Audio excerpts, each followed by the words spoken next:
Awesome. Perfect. I love it.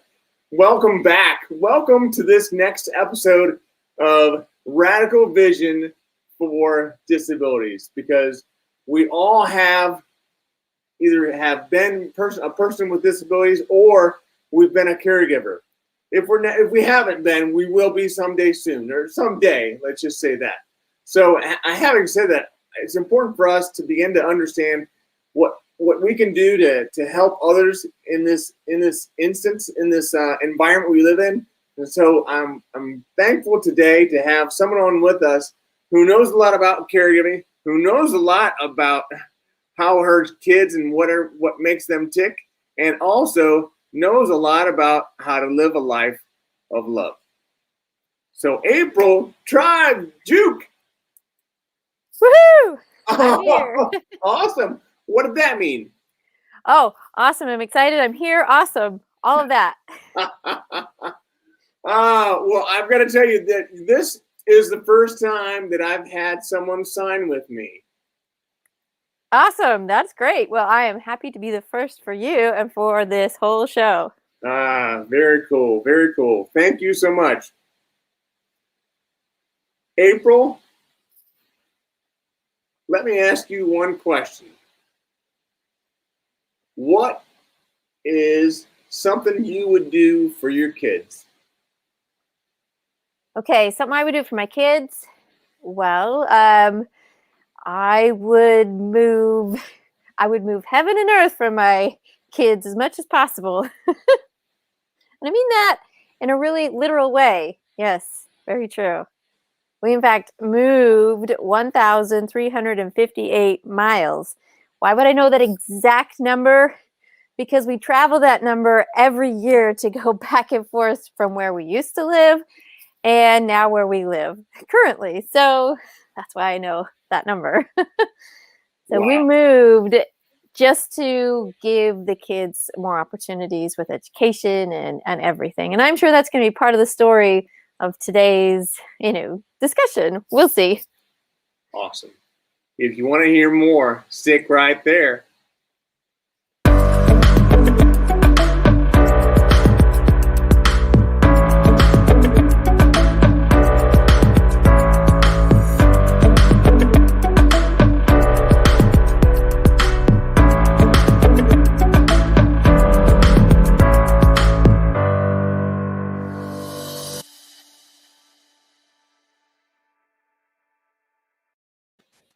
April, thank you so much. Before we get started, I want to encourage everyone to share this video out with other people. So sharing this video out makes the community that we have even larger. And as always, in order to be entered in for the raffle to win a free copy of my signed book, sometimes it does take a brain surgeon. You will just need to put in your timeline a picture of you winking. And the idea behind you winking is to think about what makes you unique, because I know what makes me unique, and it's not my eye. What makes me unique is my positive personality and how I'm able to share my story with other people in order to have a lasting impact on their lives. So put that picture in your timeline and we will enter you into the raffle. Thank you very much. Wow. April, I love you. You're awesome. Thank you. Thank you. It's really strange to sign those things when it's about yourself. That's kind of weird, but okay. Sure. Wow. This is great. Tell me a little bit about your story. So tell me what the whole thing, and just, break it all down. Okay, so we'll break down the story. Well, that's a lot of years to try and break down really quick. I mean, I don't know if Brian has mentioned to anyone today that I am the mom of 9 kids. Yes, 9 kids. And yes, I birthed them all one at a time. No twins. Nope. All single passengers. And then the next question I get after they put their mouth back like that is, so what are their ages? What's the range? So 22, 21, 20, 17, 15, 10, 9, 7, 6. That's the age range. And we have a whole baseball team. Yes, 9. And the tie, we had 4 girls. And so 4 girls, 4 boys. And then the tie went to the baby, who is now 6. And it's a boy. So there we go. We got a 5 and 4. 5 and 4 split. And that is the group that we have with us today. So with kids, with anything, you find yourself in a caregiving position, right? And in anything in life, I knew that I always had a lot of energy. I had a positive outlook on many things. And I just knew I was going to have a big family.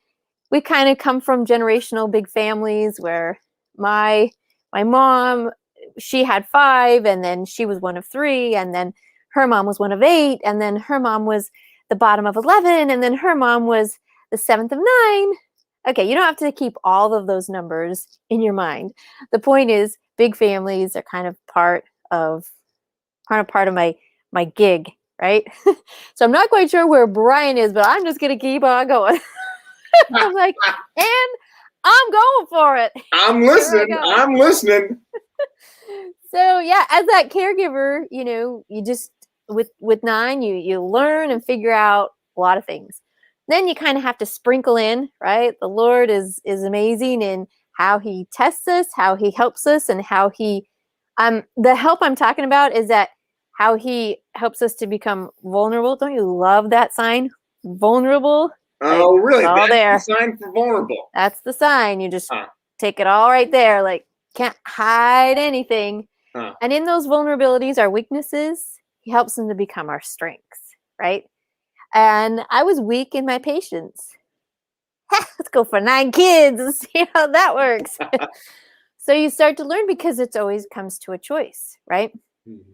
So I can be mad, I can be upset, I can be poor me, poor me, poor me, or I can choose something different. And when you really boil everything down, there's always a 2-choice option. That's always. Choice? That's choice. Which one? Mm-hmm. Okay. Pick it. Right. That's all that we have. And so I knew with a big family, I was going to be having some choices to make. Now, some of the gifts that were given to me is that 4 of my 9 kids have autism. My first 3 boys, and then number 8, I'm still counting. Number 8 also has autism and is deaf. Maybe that's a giveaway of why I'm signing today. Yeah. I also have another child who is deaf. Number 6 was born deaf. So you are given these opportunities to learn, to grow, to cry, to get closer to God, to make a choice. What are we going to do today? And so some of it's tough, right? Learning. I have to tell you, this signing, I'm not a licensed certified interpreter. So all y'all out there that are like, that's wrong, that's wrong, that's wrong.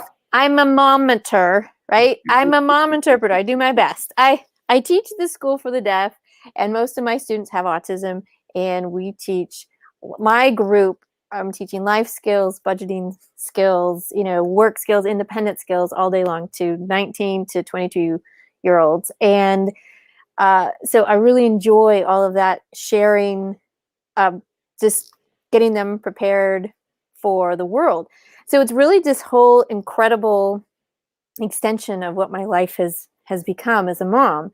Because when you start off and you see your kids and then maybe they are having some struggles, right? And then you get these diagnoses with autism. And I really appreciated that diagnosis of autism because then I knew what to do, how to help. And if I didn't know, I could learn, because the autism wasn't them.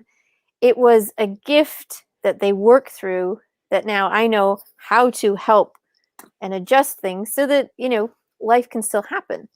Anyway, all of that being said, it's this goal of choices and what we're going to be able to get through. And so when the ASL was kind of needed and sprinkled on top, like I said, it's taken me 7, almost 8 years to be able to sign like this now.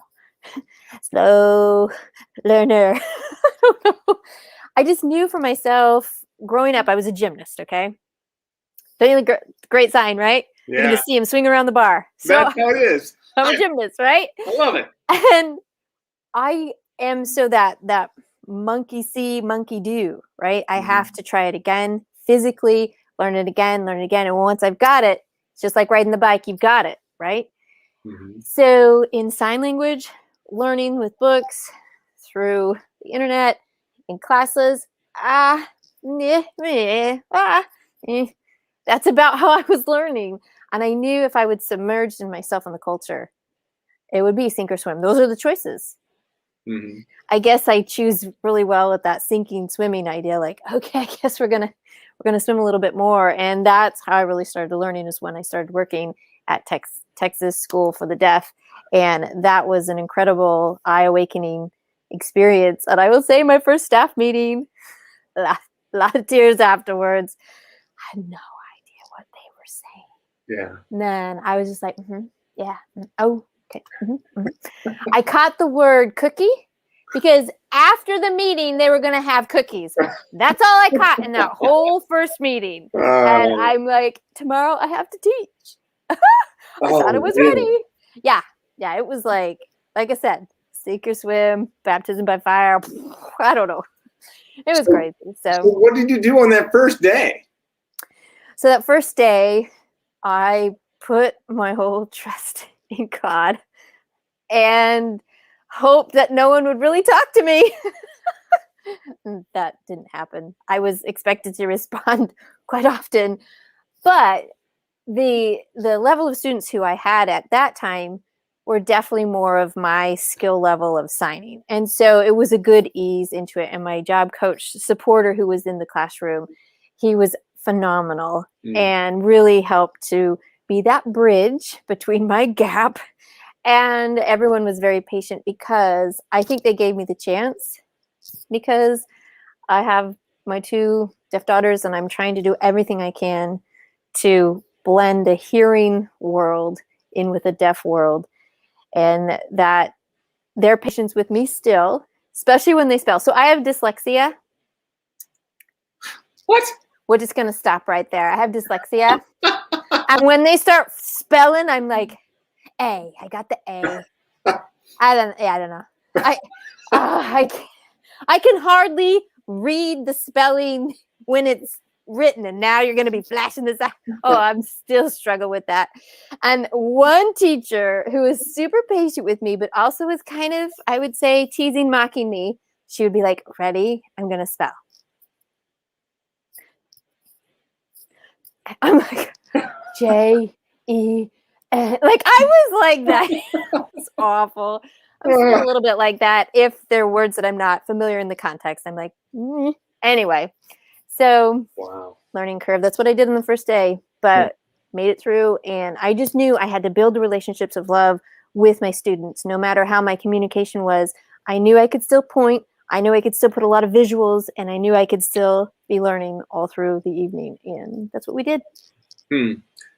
So I've been, that's incredible. I've been following somebody online over the past month or so, and it's a YouTube thing, and it's called Fathering Autism, and he his daughter is nonverbal.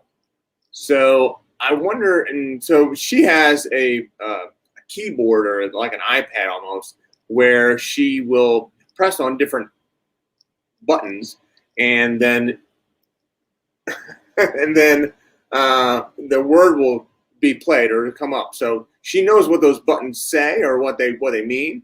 So if she wants to have Chick-fil-A or chicken nuggets or whatever, she presses that button, and then he knows that she wants Chick-fil-A. So it doesn't always mean she gets it, but still means that that's what she wants. Yeah, those are amazing. Those, all the apps and the ProLocal, all those things. Yeah, they're amazing. Is there a lot of technology in your house to help out? There is, and I want to say that there isn't.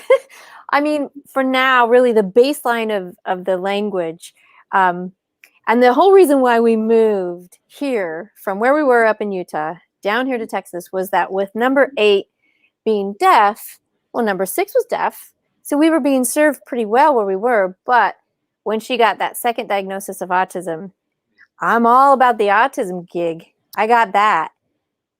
But if Rosie shuts her eyes, language is off, period. And she knew that immediately. She's like, oh, yeah, I'm going to shut you out. Boom. And I'm like, no, please, let me peel that eye open. I got to talk to you. It was really tough. And so I needed more of the deaf side of the skills to know what to do, how to, I don't want to be like poking her and like, come on, when there might be a different way that I don't know. Or, 8 kids pregnant with number 9. I'm like, is this set up somewhere? I'm ready to move. Let's go. We found the place, and I'm like, and we're moving. Great story about that. Maybe I'll tell it in just a minute. Do you want me to tell it now? Yeah. Okay. All right. So this discussion between my husband and myself about going to Texas and the possibility of that has been a discussion. So that's the background. We've visited the school, and I've been applying for jobs. We're kind of in a 5-month window of doing all of this process, right? I'm not getting hired by many different schools that I've been applying to. I have my last opportunity, or at least that I feel is the last opportunity. It was an awful interview, and I'm like, oh well. But I just knew we were supposed to be here to help Rosie. On his birthday, with his family, I get the text, you're hired. Hired by Texas School for the Deaf. I'm like, whose birthday? Really? On my husband's birthday, July 27th. And at the end of the text, it says, can you be here? August 5th. 1 week. 1 week. So I'm like, hey, we celebrated and I got the job. And so my husband's like, okay, this is probably 3 weeks. Okay, we're going to be on hyper time. I'm like, 5 days. He's like, 3 weeks. What? 5 days. I'm like, happy birthday to you. Yeah, we slammed everything in an 18-wheeler because my dad drives an 18-wheeler truck. Oh. And all I had to do was pay for gas. Didn't have to pay for his time, but paid for gas, got us down here. It was amazing. We split the family in 2 groups. Yeah. And we moved here with no apartment, no townhouse, no home, no nothing. And literally 3 hours before arriving in town, it was there. Because the prompt was, go and I'll provide. When I told that to my husband, he's like, dang, the test is like right now. I'm like, here we go. So how did it happen? How did it show up? Oh, wow. Well, so we'd been in contact with realtors. We've been in contact with trying to figure things out because there were a few challenges with having 9 children. First of all, apartment complexes. For fire code, you cannot have that many. 10's the limit. We have 11. I'm like, baby, could it be like a dog? Like, do we have to count him? Like, we could, no. I'm like, okay. I know that sounded awful, but you know what I mean? Like, we were like, what are we going to do? And then finding a rental how do you find a rental in 5 days in a different state? In the middle of a month. It wasn't like at the beginning of a month. Like, oh, land. So I'm like, anything you got for me, Jeff? Anything? We'll, And sure enough, there was an evacuation. That's got to tell you something right there. There was an evacuation of a family from a rental.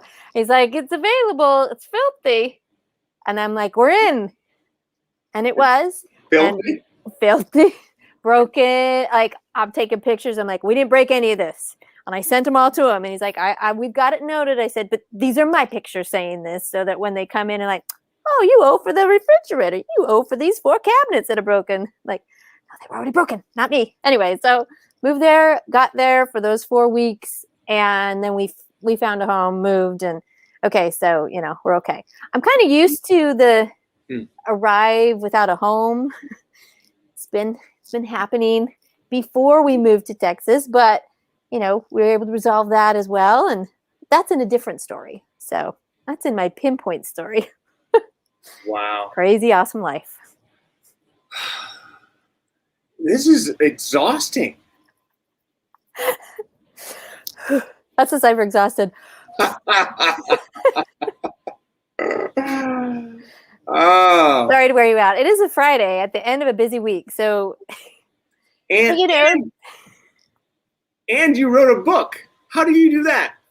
I wrote 2 books. And what I do, 2. I'll show you. Here we go.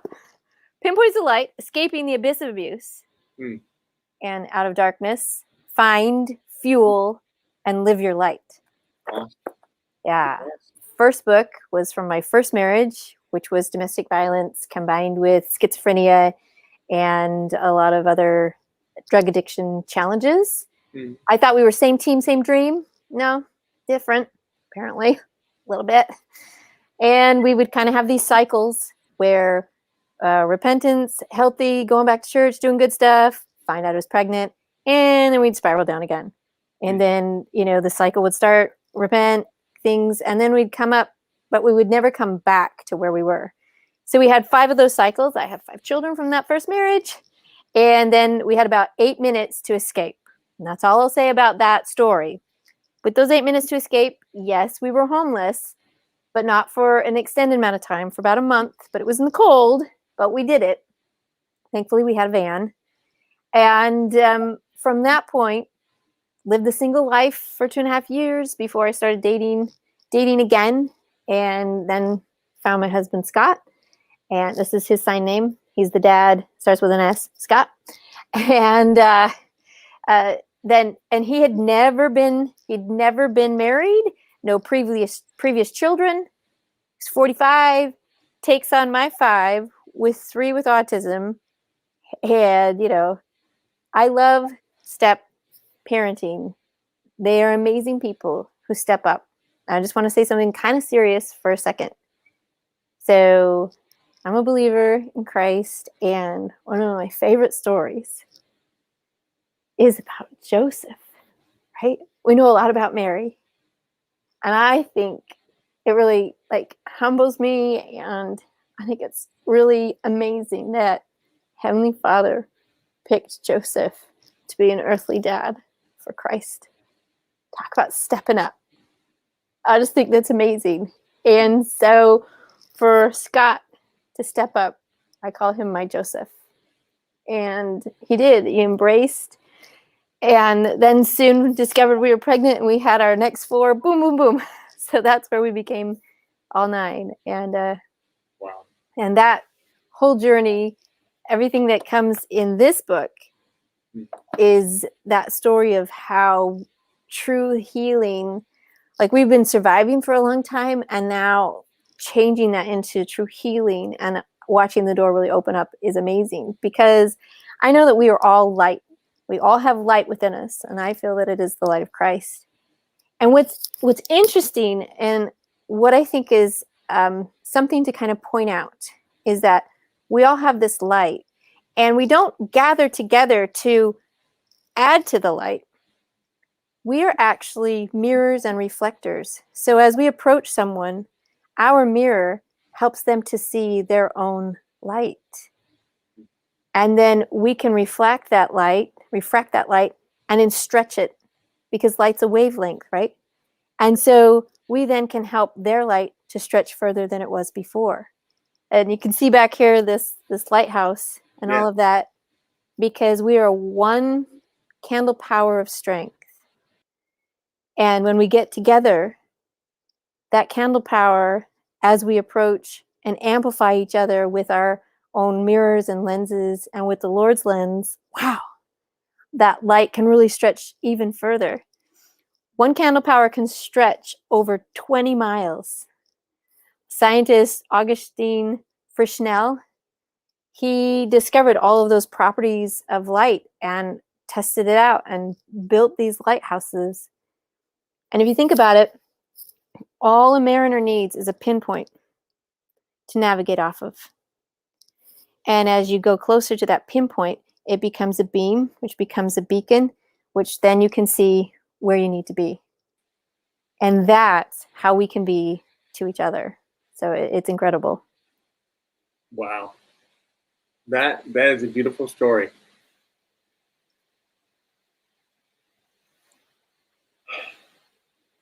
Huh. I had no idea.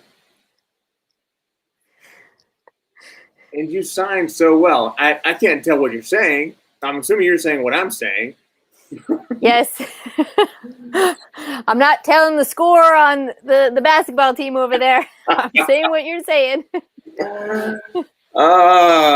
So you're, as a caregiver, you are incredible. You've done so much to just move your family to where they needed to be, to where the resources were. But how do you go beyond that? Because you've got to be a mom, you've got to be a caregiver, but also you're a wife, and you have a home. I'm sure, beautiful home. So how do you continue to? I'm the youngest of 10 kids, so I think of how my mom had so much work to do. Do you have help? Well, you teach and train your kids to be part of that help, right? Yeah. All the same dream team, everybody, let's go, right? And there's the house can be a total bomb sometimes, right? Because it's not about perfection. It is about relationships. And so, yeah, there's work to do. And yes, sometimes I'm like, come on, you guys. But really, it's about, if at the end of the day, I haven't left my kids feeling that they have that light and that they're loved, well, then we need to do something a little bit different. Mm-hmm. So that's the focus, is that light and love, and taking the time to do that. And yeah, everything, gets done as it needs to. And sure, we've got schedules, and with autism, it's really great to have schedules, lots of Velcro and lots of pictures and all of that stuff, right? It helps. And, you figure out the tools, you set things up, and it's always a choice. It's my responsibility. I can sit and be like, oh, this is so hard. Oh, poor me. And then the house falls apart, and then I got to do it anyway. Or I can say, okay, how can I get ahead of this and do my best? And I have to say, there was an article, I want to say in 2019, beginning of 2020, that talked about women find God in their work.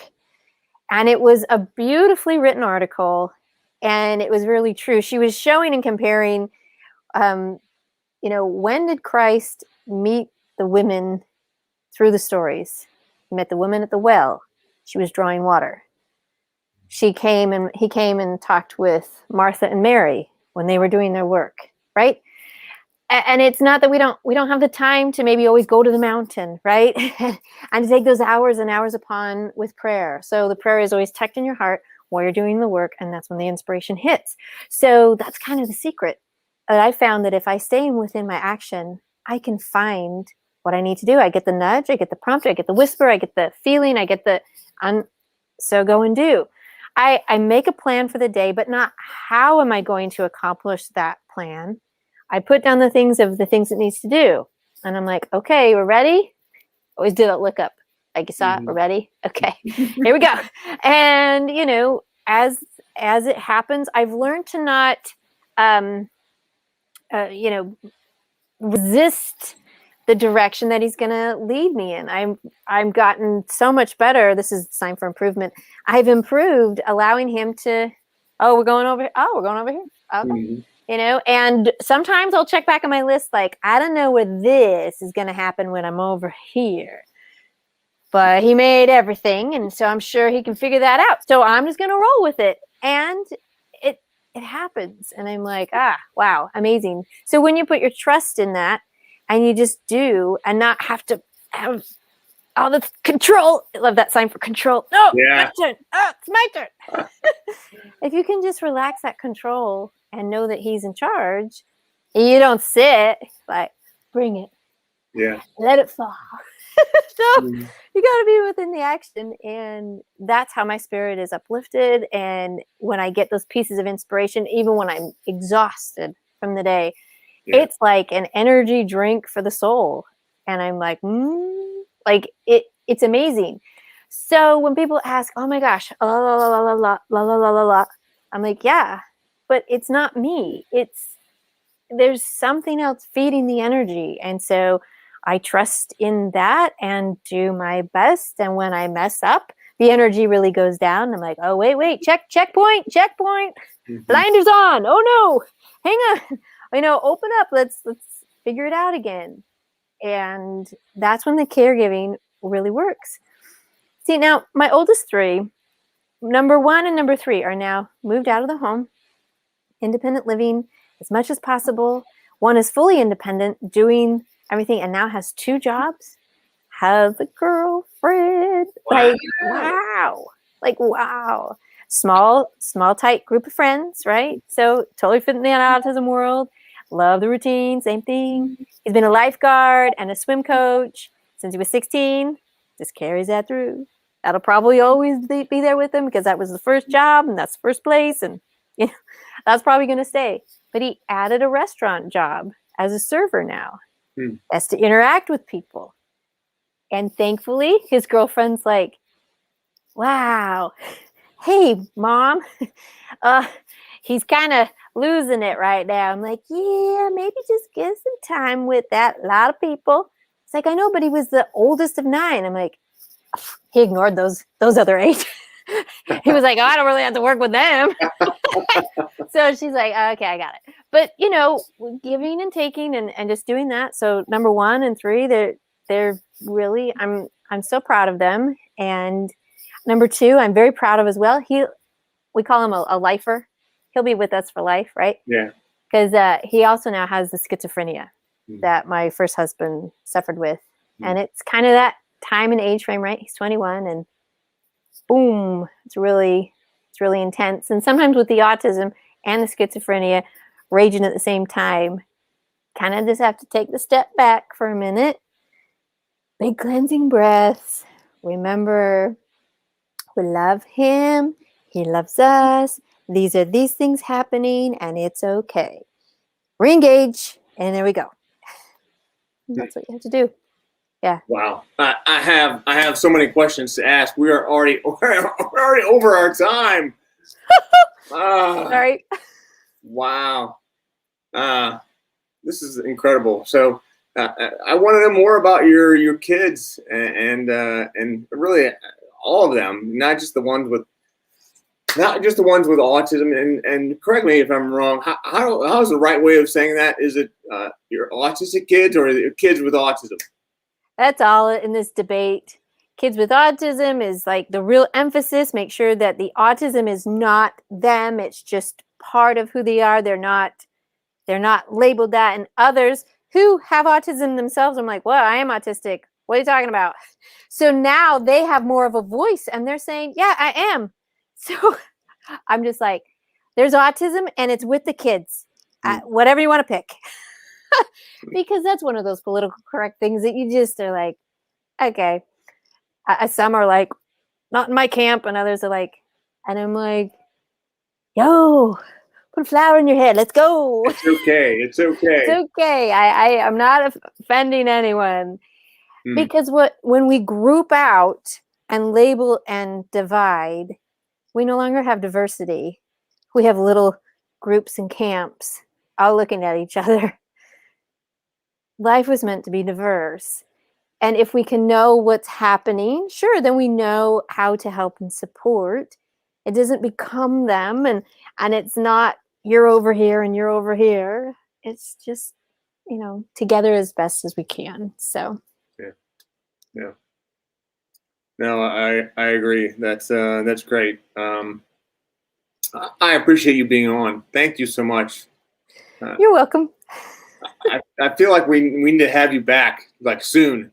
Okay, yeah, I will take a round 2. Okay, sounds good. Thank you again so much. And I want to close out the show, but I'm going to ask you if you will hang out in the green room for me. Yeah, that sure. would be great. And there's M&Ms and all kinds of good stuff in there. Here we So go. make yourself at home. There we go. Awesome. Thanks, April. You're welcome. Thanks, everybody. Bye. Wow. Oh, my stars. Land of Goshen, as my wife would say. That was a great episode. Great to meet her and to learn more about her and her family. April is just a treat to be with. So, and follow her on LinkedIn or wherever you can find her. Go to her website, buy her books, all that. If you would, please, I would appreciate that. But we have other stuff coming up that we're going to talk about for next week. We have some great people coming on Monday. We have Scott McCain. So we're having an adjusted time. So we start at 10:30 Eastern time, and that's for vision alignment. Then we have Cheryl Knowlton, another treat, and she's actually from Utah, believe it or not. So I'm getting her up early, and Scott as well. But that's a great way for us to start our week. And then Wednesday will be Joe Mole. Joe Mole is from Pittsburgh, so he's not getting up early, but he's still committing his time to be with us, and I'm just so appreciative of that. So I just appreciate all of you and being on and all that you've been able to help us with. So if there's ever anything that I can do for you, or maybe you want to hear about the different resources or different people to come on for interviews, please let me know. But as always, remember to keep one eye on the road.